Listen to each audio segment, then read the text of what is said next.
Dr. Rashid Al-Mansuri had walked these Harvard hallways as a student 25 years ago, facing the same prejudice and suspicion. Now, returning as Harvard's youngest dean in university history, he would discover that some things never change. Except this time, his discrimination would be captured by 50,000 live stream viewers. If you want to witness how one man's quiet walk across campus became the viral moment that changed Ivy League policies forever, smash that subscribe button and ring the bell. Because what happens next will expose the ugly truth about discrimination in America's most prestigious university. But let's go back to where it all began. The autumn air carried the scent of fallen leaves as Dr. Rashid Al-Mansuri adjusted his prayer beads in his jacket pocket, walking briskly from the Cambridge Islamic Center toward Harvard's engineering complex. Friday prayers had run longer than usual, the imam's sermon about perseverance resonating deeply with Rashid's own journey from struggling immigrant student to academic excellence. His worn leather messenger bag bounced against his hip as he quickened his pace, knowing the faculty meeting would start in 20 minutes.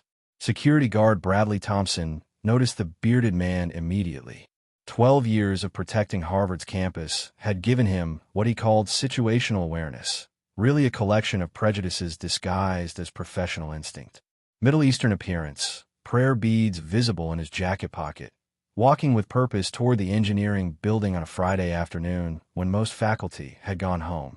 Thompson's hand moved instinctively to his radio. "Excuse me, sir," Thompson called out, his voice carrying the authority of someone used to being obeyed. "Can I see some identification?" Rashid paused, turning with the patient expression of someone who'd had this conversation too many times before. His dark eyes met Thompson's gaze directly, showing no fear, just weary familiarity with the routine. "Of course," Rashid replied, his slight accent marking him as foreign-born despite his perfect English. He reached for his wallet, then stopped. His heart sank as he remembered leaving his faculty ID badge in his office that morning, along with his briefcase containing his appointment letters and university identification. "Actually, I left my university ID in my office," Rashid explained calmly. "I'm Dr. Al-Mansuri from the engineering department. I'm running late for a faculty meeting." But Thompson wasn't hearing legitimate explanation. Years of post 9/11 security training had conditioned him to hear evasion, lies, potential threats. "No ID means you don't belong here." Thompson stepped closer, his voice dropping to a harsh whisper. "This is private property. Harvard University. You can't just wander on a campus without authorization." The accusation hung in the crisp October air like a toxic cloud. Freshman sociology student Maya Chan was walking toward the library when she noticed the confrontation unfolding near the engineering building.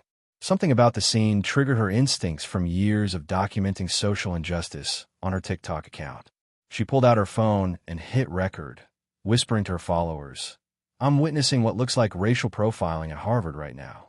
"Sir, I've been associated with this university for 25 years, Rashid said, his voice carrying a dangerous edge of controlled frustration. "First as a student, then as a professor, and now in administration. I have every right to be here." But his words only seemed to confirm Thompson's suspicions about foreign infiltrators trying to talk their way on a campus. 25 years, Thompson repeated mockingly. "Right, and I suppose you're going to tell me you're some kind of professor." His laugh carried across the quad, drawing attention from other students who began pulling out their phones. Maya's live stream viewer count climbed past 200 as word spread through group chats and social media. "That's exactly what I'm telling you," Rashid replied quietly, his patience beginning to transform into something more dangerous. Thompson saw defiance where Rashid showed dignity, threat where he demonstrated calm authority. "Professor," Thompson's voice dripped with sarcasm. "Let me guess, terrorism studies? Middle Eastern conflict? Because guys like you don't teach real subjects at places like this." The words hit like physical blows, each syllable carrying decades of institutional prejudice wrapped in a uniform of campus security. Maya's comment section exploded with outrage as her viewer count hit 1,000. "This is 2025, and Harvard security is doing this. Someone needs to get fired. Where's the administration?" Students began gathering at a respectful distance, phones recording from multiple angles. Officer Thompson. Rashid read the nameplate with deadly calm. I'm going to ask you one time to step aside and let me proceed to my meeting. After that, this conversation becomes a federal civil rights violation with approximately 1,000 witnesses. His voice carried the authority of someone accustomed to command, but Thompson heard only foreign threats. Are you threatening me? Thompson's hand moved to his radio. I've got a suspicious individual making threats near the engineering building, requesting immediate backup. Rashid stood perfectly still as Maya's live stream hit 2,000 viewers. The hashtag Harvard discrimination beginning to trend across social media platforms. The autumn wind scattered more leaves across Harvard Yard as Dr. Rashid Al-Mansouri realized that some battles choose their own timing. Today, his quiet walk across campus would become something much larger than a simple case of mistaken identity. Thompson's radio crackled with confirmation. Backup en route. Maintain position until arrival. Maya whispered to her phone as her viewer count climbed past 5,000. This is about to get really ugly, really fast. 2 additional security officers jogged across Harvard Yard, their radios crackling with urgent communications about a potential security threat near the engineering building. Officers Janet Walsh and Derek Kim arrived to find Thompson facing off with a well-dressed man who seemed remarkably calm for someone about to be arrested. Maya's live stream had exploded to 8,000 viewers, with major news outlets beginning to monitor her feed. What's the situation? Walsh asked, her hand instinctively moving toward her restraints.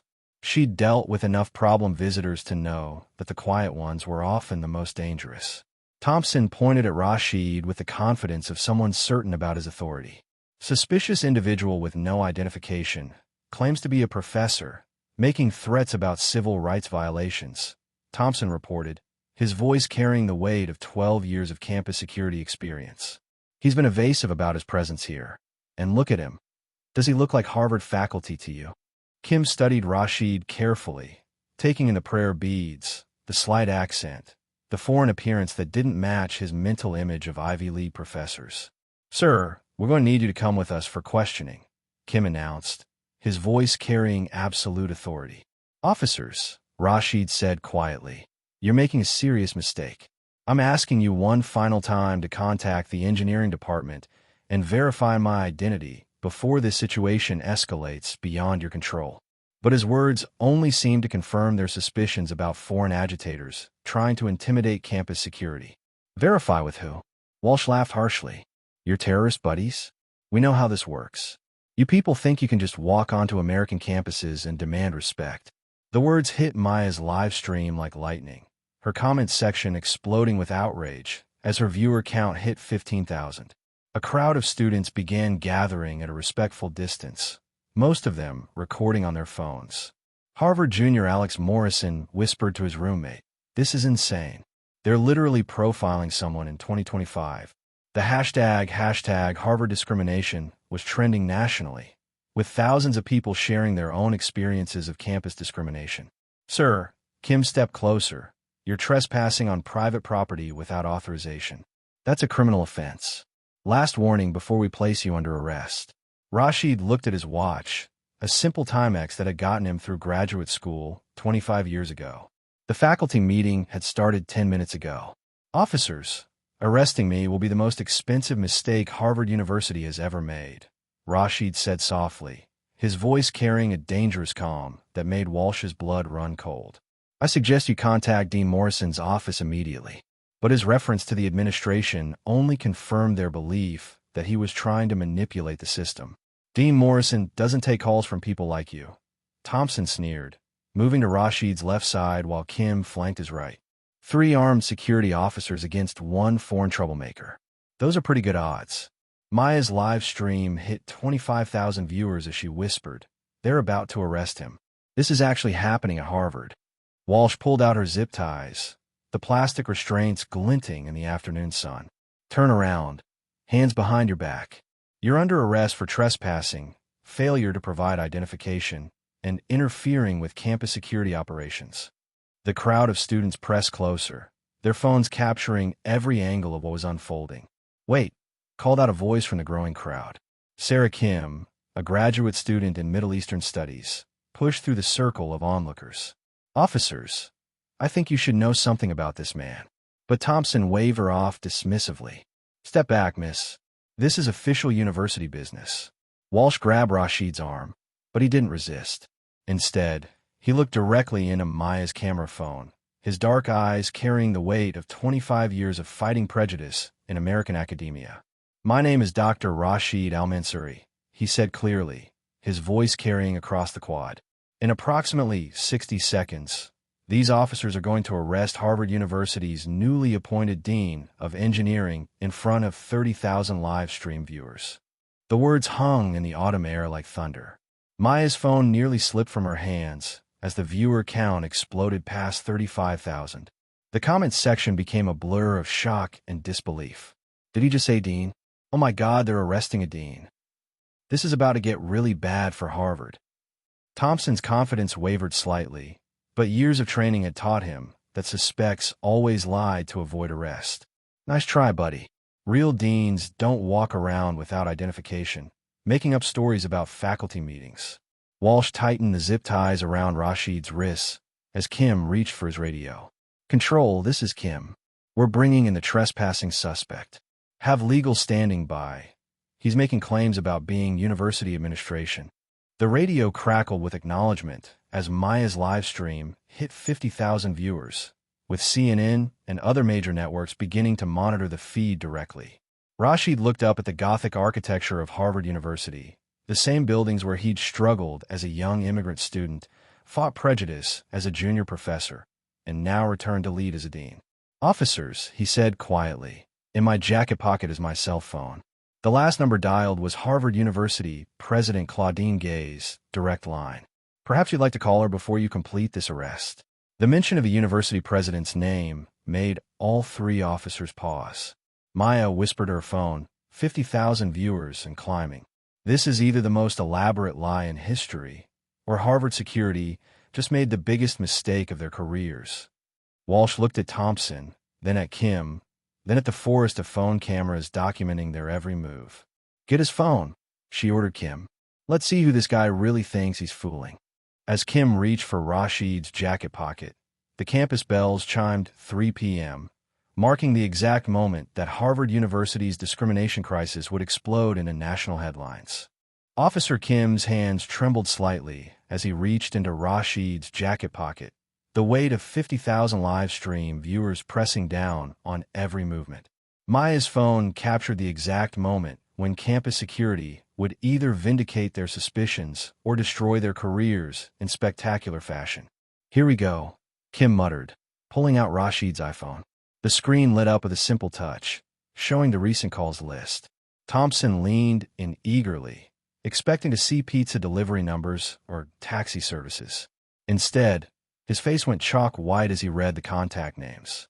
"Harvard University President, direct line," Kim read aloud, his voice cracking slightly. "Harvard Board of Trustees Chairman." His hands shook as he scrolled down. "Dean of Students Office. Provost Emergency Line." Each name hit the officers like physical blows. Walsh grabbed the phone, her confidence evaporating with each contact she recognized. "This could be fake," she whispered, but her voice carried no conviction. "Anyone can put these names in their phone." But even as she spoke, the phone began ringing. The caller ID displayed, President Claudine Gay, Harvard. Maya's live stream exploded past 75,000 viewers as she whispered, "Oh my God, the university president is calling him right now." The comments section became a blur of capital letters and exclamation points. Hashtag Harvard discrimination was trending globally, with major news networks sending crews to Cambridge.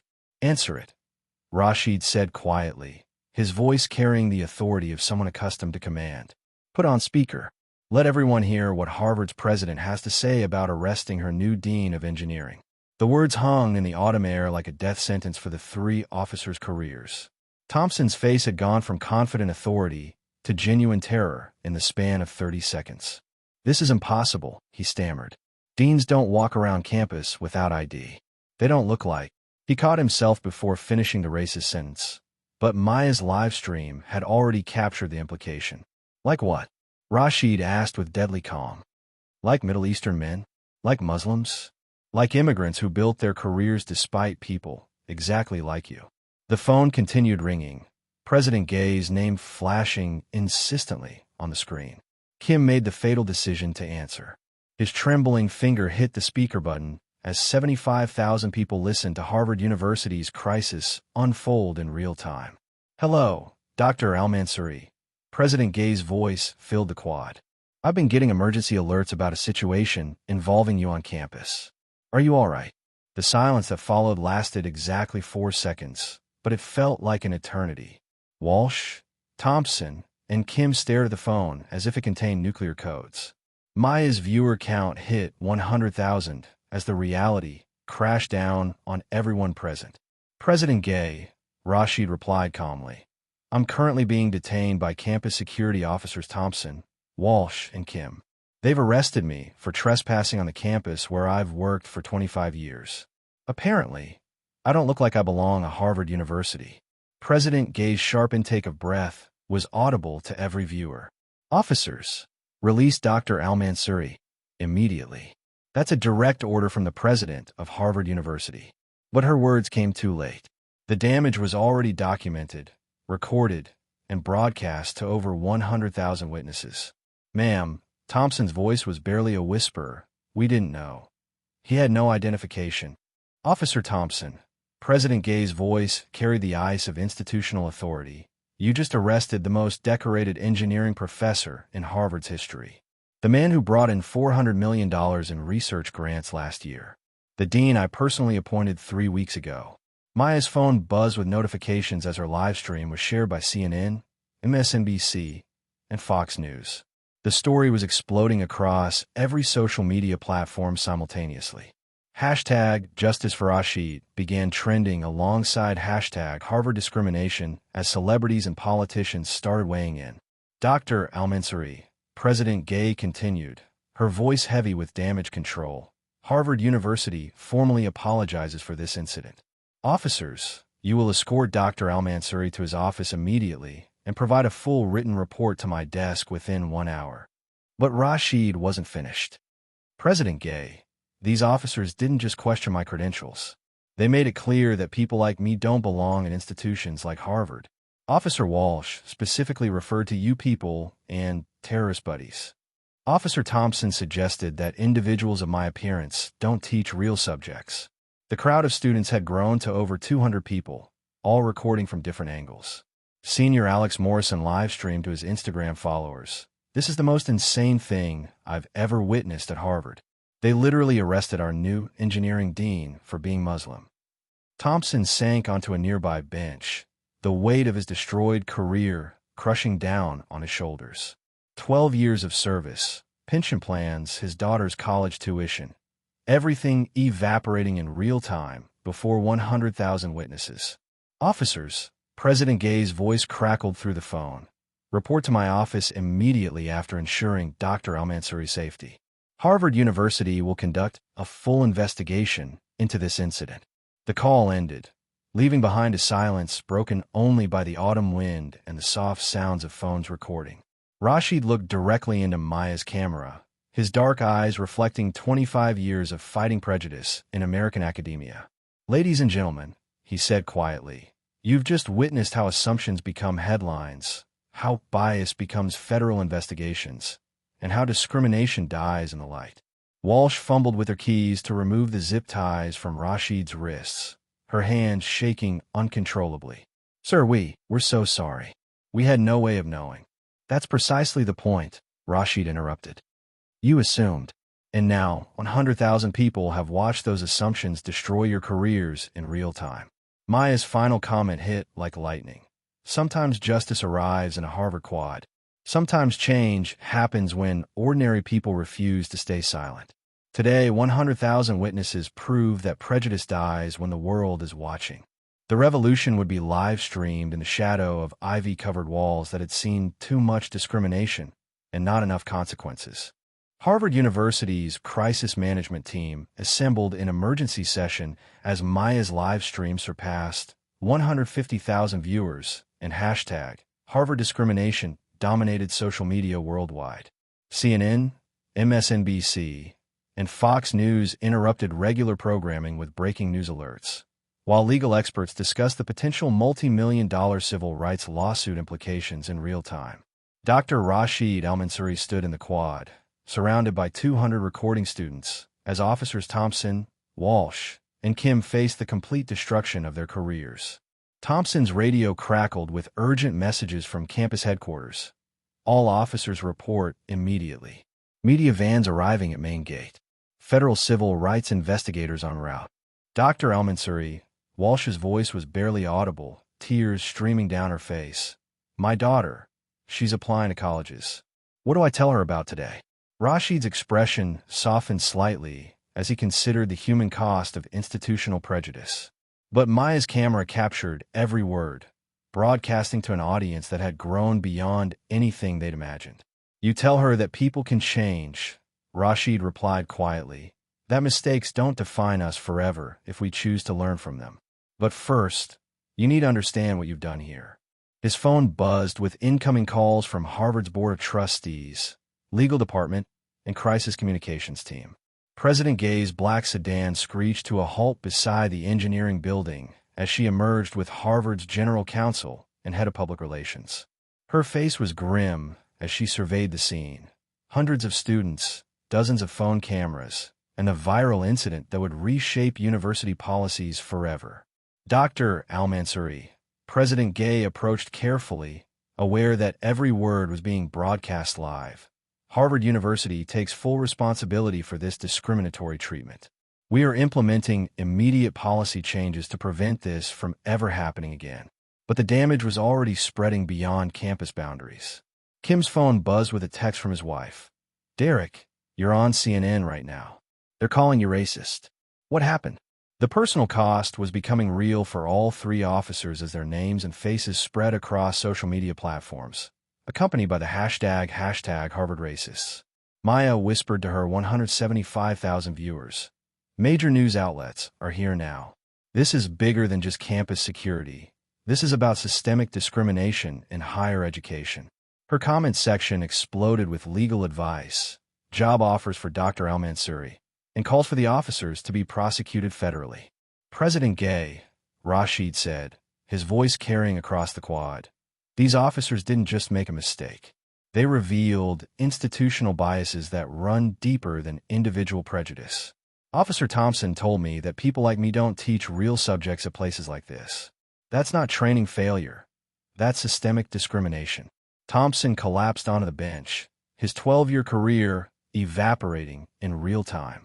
His pension, his benefits, his daughter's college fund, everything depended on a job he'd just lost spectacularly on livestream. Sir, he whispered, I have a family. I never meant. You meant exactly what you said, Rashid interrupted, his patience finally exhausted.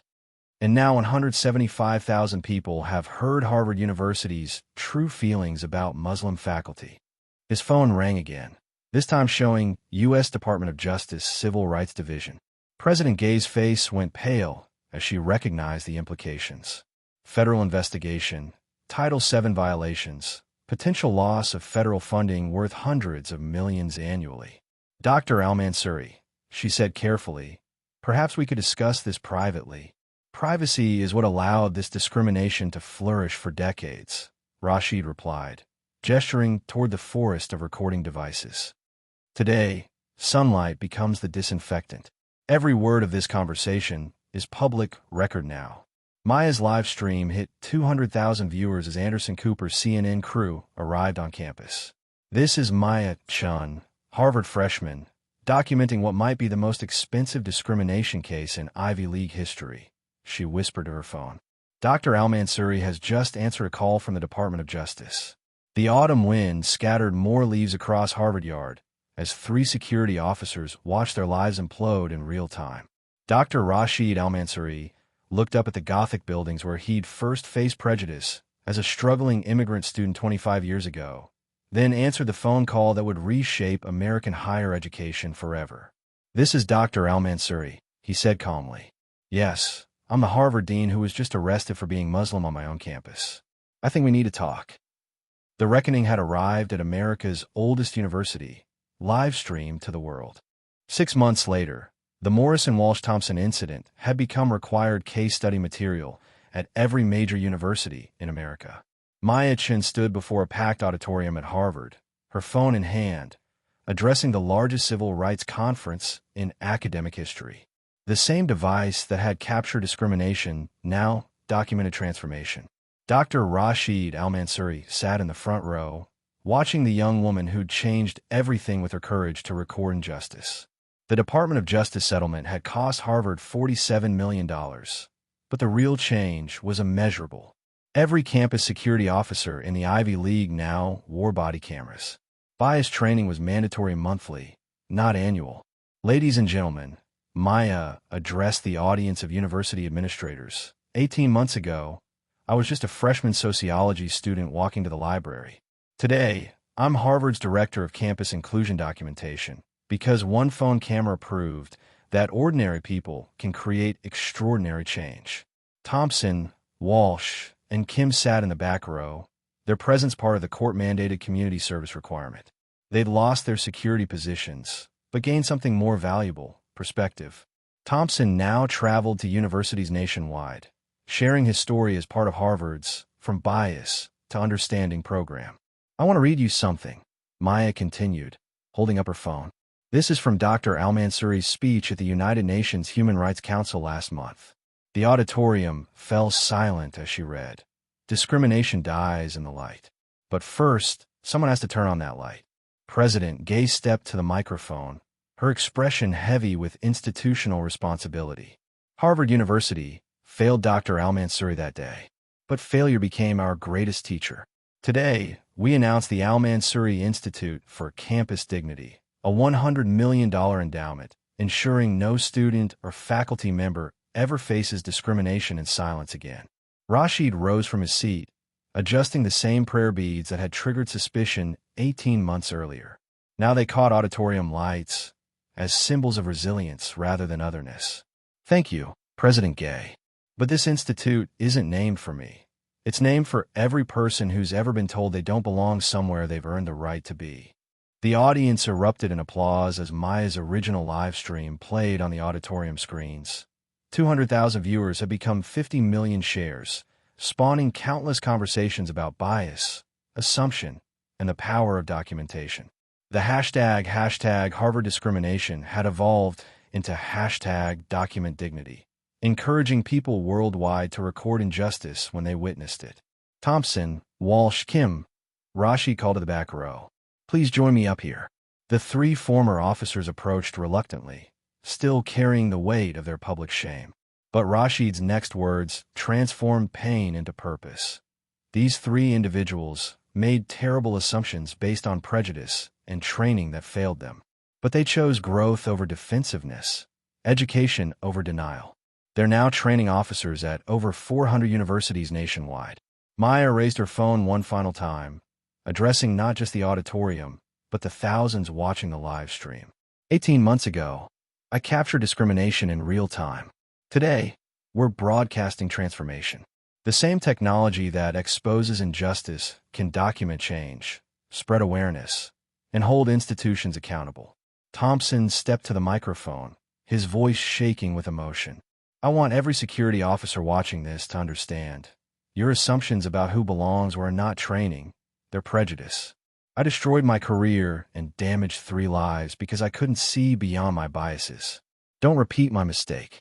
Rashid's phone chimed softly, the same prayer notification that had started everything. But this time, no one flinched. Instead, the auditorium observed a moment of respect as he briefly checked the time for evening prayers.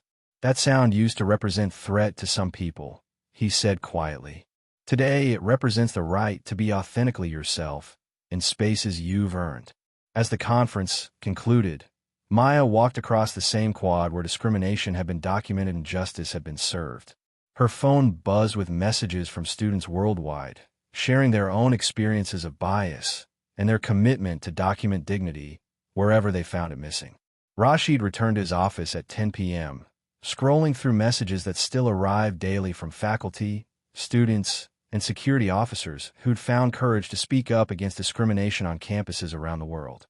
His desk held a framed photo from that autumn day, not of the media circus or the legal settlement, but of Maya Chun holding her phone high, capturing the moment when ordinary courage became extraordinary change. The prayer app on his phone chimed softly, marking the end of the most documented discrimination case in academic history. In the quiet of his office, Dr. Rashid Al-Mansuri smiled and prepared for evening prayers, not for justice, because that had already arrived, but for a world where no person would ever again have to prove they belonged in a place they'd earned the right to be. The transformation was complete. The real work would never end. What discrimination will you document today? Share your stories below. Subscribe if you believe dignity isn't negotiable. The next Rashid Al-Mansuri is waiting for their Maya Chun. Will that be you?